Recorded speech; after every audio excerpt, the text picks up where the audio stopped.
الحمد لله وكفى وسلام على عباده الذين اصطفى اما بعد. سامعین کرام،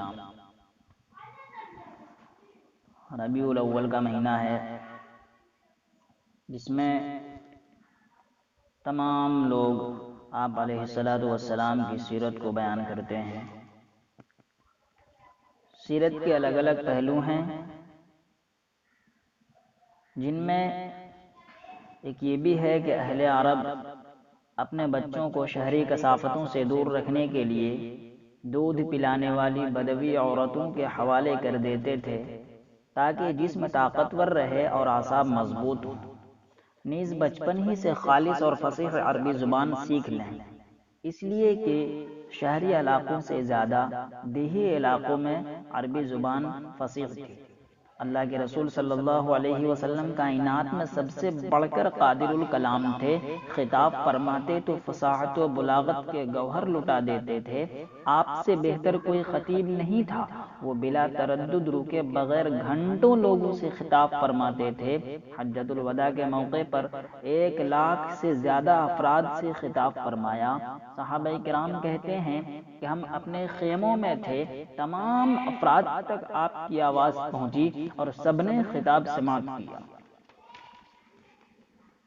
اللہ کے رسول صلی اللہ علیہ وسلم کی پرورش بنو سعد میں ہوئی۔ طائف کے قرب و جوار کا علاقہ اس لحاظ سے تاریخی علاقہ ہے کہ اللہ کے رسول صلی اللہ علیہ وسلم نے اپنا بچپن یہاں بسر فرمایا ہے۔ حلیمہ سعدیہ بنت ابی ذؤیب بنو سعد کی کچھ عورتوں اور خاوند کے ساتھ مکہ آئیں تاکہ دودھ پلانے کے لیے بچہ حاصل کریں۔ تمام عورتوں کو کوئی نہ کوئی بچہ مل گیا۔ حلیمہ سے محمد کو دودھ پلانے کے لیے کہا گیا، مگر انہیں ایسے امیر گھرانوں کے بچوں کی تلاش تھی جہاں سے اچھا معاوضہ مل سکے۔ حلیمہ نے سوچا کہ ایک یتیم کے گھر والے کیا معاوضہ دیں گے، اس کو لینے میں کوئی فائدہ نہیں ہے۔ یہی وجہ تھی کہ کوئی عورت اس بچے کو گود لینے پر راضی نہ تھی۔ قافلہ کے جانے کا وقت ہو چکا تھا۔ حلیمہ نے اپنے خاوند سے مشورہ کیا اور کہا کہ مجھے خالی ہاتھ واپس جانا اچھا نہیں لگ رہا، میں کیوں نہ اسی یتیم کو لے لوں، میں کیوں نہ اسی یتیم کو اپنا دودھ پلاؤں، میں کیوں نہ اس یتیم کی پرورش کروں، کیوں نہ میں جا کر اسی یتیم بچے کو لے آؤں۔ شوہر نے کہا کوئی حرج نہیں ہے، آپ لے سکتی ہیں، آپ جا کے اس یتیم کو اپنا گود میں لے جا سکتی ہیں، ممکن ہے اللہ تعالیٰ اسی میں ہمارے لیے برکت دے۔ چنانچہ حلیمہ سعدیہ نے محمد رسول اللہ صلی اللہ علیہ وسلم کو اپنی گود میں لے لیا۔ پھر ہونا کیا تھا، قدرت کا کرشمہ دیکھیے۔ اما حلیمہ سعدیہ بیان کرتی ہیں کہ ہمارا قافلہ روانہ ہوا تو میری گدھی خستہ حال تھی، آہستہ آہستہ چلتی تھی، قافلے میں سب سے پیچھے رہتی تھی، مگر اب اس کی شان ہی نرالی ہو گئی۔ اللہ کی قسم، وہی گدھی جو پہلے دھیمی دھیمی چلتی تھی اب سارے قافلے کو پیچھے چھوڑ کر آگے نکل گئی اور کوئی سواری اس کی برابری نہ کر سکی۔ میری سہیلیاں مجھ سے کہنے لگی، او ابو ذؤیب کی بیٹی، ارے یہ کیا ہو گیا، یہ تیری وہی گدھی تو ہے جس پر تو سوار ہو کر آئی تھی، کہیں تم نے سواری تو نہیں بدل لی۔ سامعین کرام، اصل بات یہ تھی کہ سواری تو نہیں بدلی بلکہ سوار بدل گیا۔ اما حلیمہ سعدیہ بیان کرتی ہیں ہمارے علاقے بنو سعد میں قحط سالی تھی۔ مجھے معلوم نہیں کہ اللہ کی زمین کا کوئی بھی خطہ ہمارے علاقے سے زیادہ کنگال اور قحط زدہ ہوگا، مگر میری بکریاں چرنے جاتی تو واپسی پر بہت آسودہ حال اور دودھ سے بھرپور واپس آتی تھی۔ میرا اپنا بچہ بھوک سے اس قدر بلکتا تھا کہ ہم رات بھر سو نہیں سکتے تھے، نہ میرے سینے میں بچے کے لیے دودھ ہوتا تھا، مگر جب سے میں محمد کو لے کر آئی اور اسے اپنی آغوش میں رکھا تو اس نے جس قدر چاہا شکم سیر ہو کر دودھ پیا، اس کے رضاعی بھائی نے بھی شکم سیر ہو کر دودھ پیا، پھر دونوں سو گئے۔ میرا خاوند اونٹنی کا دودھ دھونے کے لیے گیا تو اس کے تھن بھی دودھ سے لبریز تھے، اس نے اتنا دودھ دیا کہ ہم دونوں نے خوب آسودہ ہو کر پیا۔ صبح ہوئی تو میرا شوہر کہنے لگا، حلیمہ خدا کی قسم تم نے بڑی بابرکت روح حاصل کی ہے۔ میں نے کہا مجھے بھی یہی لگتا ہے۔ اللہ کے رسول صلی اللہ علیہ وسلم کے رضاعی والد کا نام کیا تھا؟ آپ لوگوں نے تو سنا ہوگا، آپ کی رضاعی والدہ کا نام حلیمہ سعدیہ رضی اللہ تعالی عنہا ہے۔ آپ کے رضاعی والد کا نام حارث ابن عبد العزیٰ تھا۔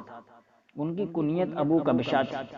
سرداران قریش اللہ کے رسول صلی اللہ علیہ وسلم کو بعد از رسالت مذاق اور تحقیر کے طور پر ابن ابی کبشہ کہتے تھے۔ جب اللہ کے رسول صلی اللہ علیہ وسلم نے صلح حدیبیہ کے بعد مختلف بادشاہوں کو خطوط ارسال فرمائے تو ان میں روم کے بادشاہ ہرقل کو بھی ایک خط لکھا جس میں اسے اسلام لانے کی دعوت دی تھی اور نہ ماننے کی صورت میں وعید سنائی تھی۔ جب آپ صلی اللہ علیہ وسلم کا مکتوب گرامی اس کے پاس پہنچا تو کوہرام مچ گیا۔ ہرقل نے اسے اپنے لیے چیلنج تصور کیا اور اپنے وزراء، امراء، پادری اور دانشور اکٹھے کیے، ان سے مشورہ کیا۔ اسی دوران ابو سفیان جو تجارت کی غرض سے وہاں موجود تھا، اس سے محمد الرسول اللہ صلی اللہ علیہ وسلم کے بارے میں کم و بیش 10 سوالات کیے۔ ابو سفیان دربار سے نکلا تو کہنے لگا، لقد امر عمرو بن ابی کبشہ انہ یخافہ ملک بنی الاصفر۔ سبحان اللہ، ابو کبشہ کے بیٹے کا معاملہ بڑا زور پکڑ گیا ہے، اس سے تو بنو اصفر یعنی رومیوں کا بادشاہ بھی ڈرنے لگا ہے۔ جب آپ صلی اللہ علیہ وسلم کی عمر مبارک 2 سال ہوئی تو حلیمہ سعدیہ نے دودھ چھڑا دیا اور آپ صلی اللہ علیہ وسلم کو مکہ لے آئیں، والدہ ماجدہ سے ملاقات کرائی۔ جن برکات کا ظہور وہ اس بچے کے دم قدم سے دیکھ چکی تھی، ان کی بنا پر ان کی خواہش تھی کہ بچہ کچھ مدت اور ان کے پاس رہے۔ چنانچہ انہوں نے سیدہ آمنہ سے درخواست کی کہ بچے کو میرے پاس ہی رہنے دیں تاکہ ذرا اور مضبوط ہو جائے، مجھے اس کے بارے میں مکہ کی وبا کا خطرہ ہے۔ غرض اماں حلیمہ کے اصرار پر بچے کو واپس بنو سعد میں لے جانے کی اجازت مل گئی۔ اماں حلیمہ کہتی ہیں کہ دیگر بچوں کے مقابلے میں محمد خاصے مضبوط اور توانا ہو چلے تھے۔ اس دوران آپ اپنے ایک رضاعی بھائی عبداللہ اور 2 بہنوں انیسہ اور شیمہ کے ساتھ بکریاں چراتے رہے کہ ایک دن بڑا عظیم واقعہ رونما ہوا۔ صحیح مسلم میں حضرت انس بن مالک رضی اللہ تعالیٰ عنہ بیان کرتے ہیں کہ حضرت جبریل علیہ السلام تشریف لائے۔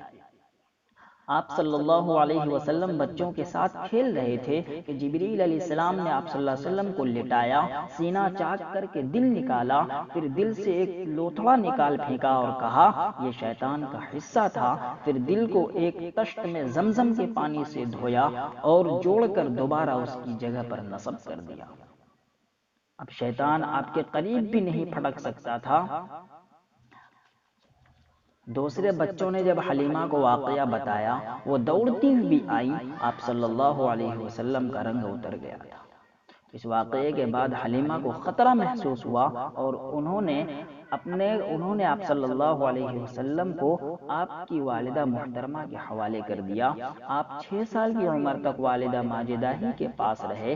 آپ صلی اللہ علیہ وسلم کی ابتدائی زندگی اور بچپن بڑے عجیب و غریب اتفاقات میں گزرا۔ والد کی شکل تک نہ دیکھی۔ جب ذرا بڑے اور سمجھدار ہوئے تو والدہ چل بسی۔ اب دادا عبد المطلب نے آپ کی پرورش شروع کی، بڑی محبت سے پالا، مگر 8 سال کے ہوئے تو وہ بھی داغ مفارقت دے گئے۔ اب چچا ابو طالب نے کفالت کی ذمہ داری سنبھالی، مگر جب مشکل ترین دور شروع ہوا تو وہ بھی انتقال کر گئے۔ ان کے اڑ جانے کے معاً بعد دکھ اور سکھ کی ساتھی، اپنی جان اور مال نچھاور کرنے والی رفیق حیات خدیجۃ الکبریٰ نے بھی جنت الفردوس کی راہ لی۔ بعض علماء کرام نے اس کی حکمت یہ بیان کی ہے کہ اللہ نے اپنے سوا تمام سہارے ختم کر دیے، صرف رب العزت کے ساتھ تعلق اور اسی کا سہارا باقی رکھا۔ جناب رسول اللہ صلی اللہ علیہ وسلم کی یہ مختصر سی حالت میں نے آپ حضرات کے سامنے بیان کی۔